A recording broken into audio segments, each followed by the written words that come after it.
My name is Zora, and I was 28 years old when my brother-in-law threatened to have me hospitalized in front of my own daughter. The strangest part wasn't the threat itself, it was the confidence in his voice. He genuinely believed I was powerless.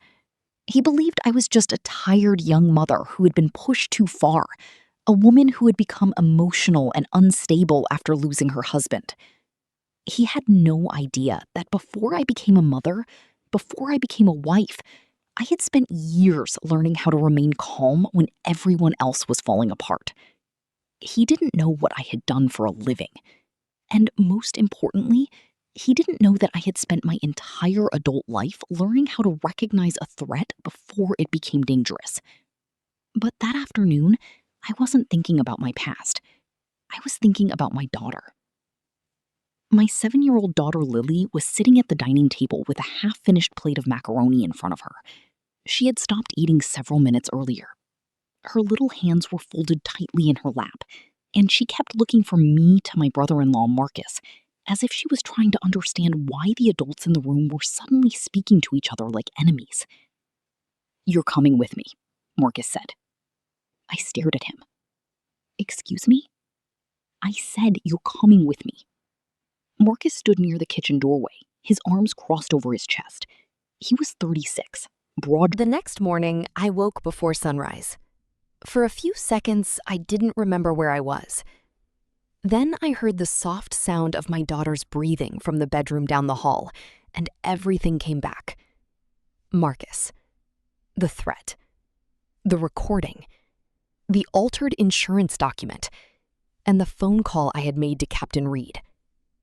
I sat on the edge of my bed and stared at the darkness outside the window. For 18 months, I had tried to live like an ordinary person. I had wanted that more than anything. After Daniel died, I didn't want missions. I didn't want briefings. I didn't want encrypted phones or late-night calls or men in dark vehicles waiting outside secure buildings. I wanted to be a mother. I wanted to pack school lunches. I wanted to argue with Lily about brushing her teeth. I wanted to sit in the audience during her school plays and embarrass her by clapping too loudly.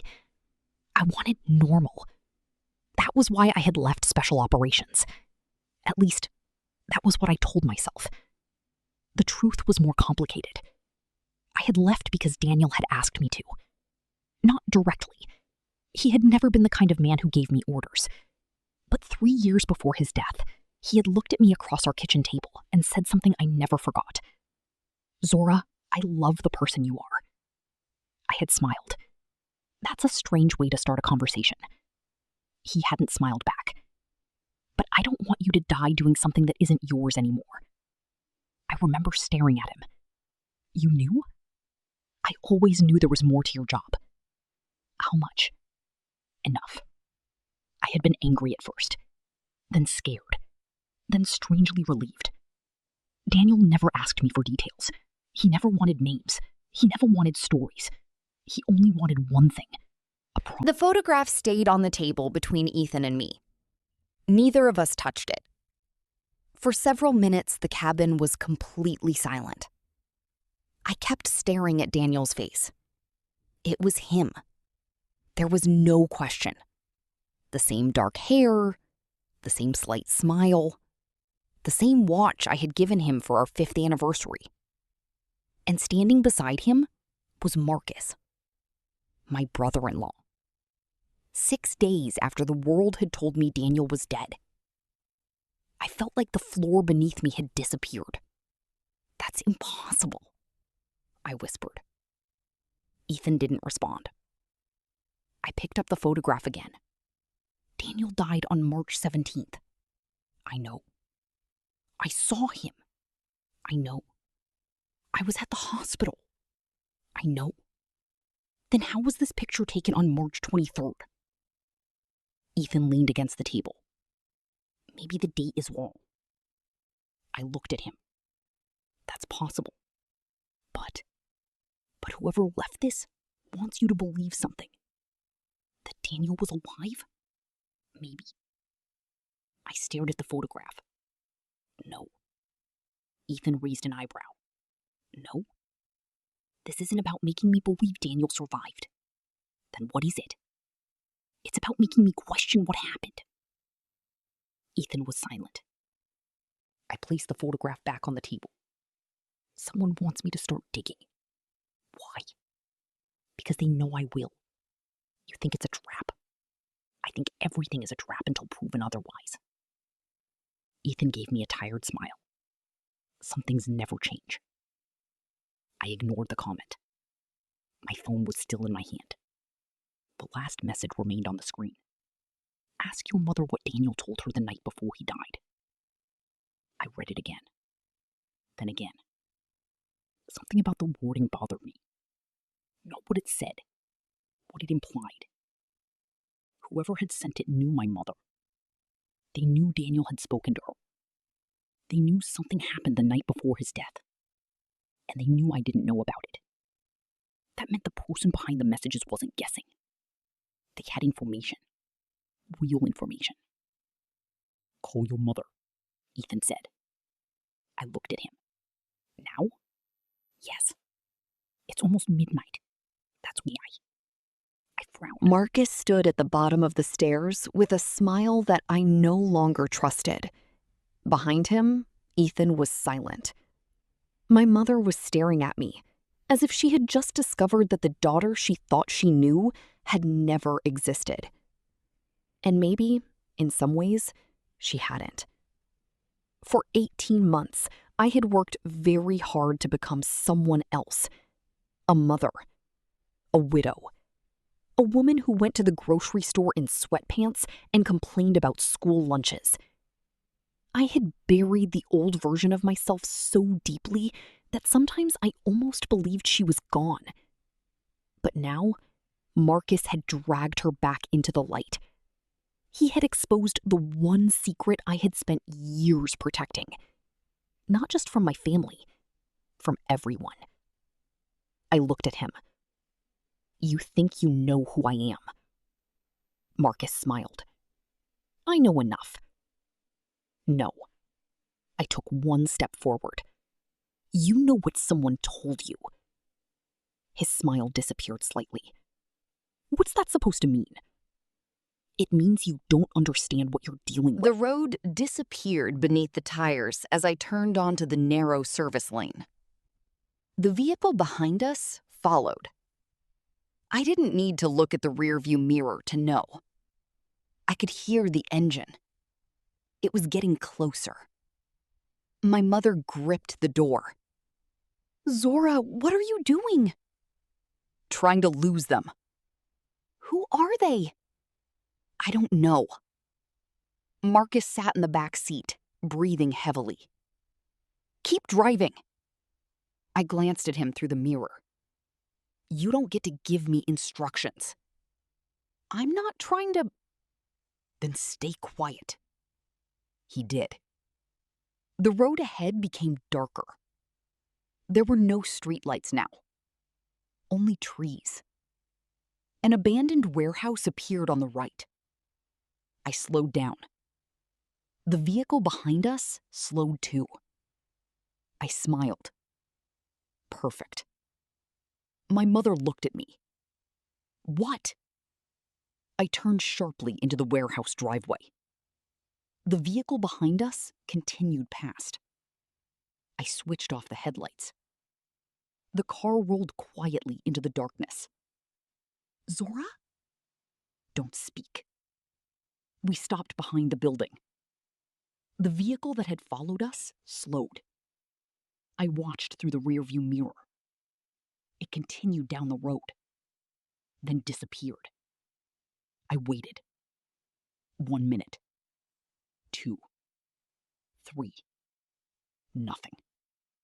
Marcus finally spoke. Is it gone? Maybe. Maybe? That's the answer. I turned toward him. You're going to tell me everything you know. I already told you. No. I looked at him. You told me pieces. That's all I know. The drive back to my mother's house was silent. Too silent. Nobody spoke.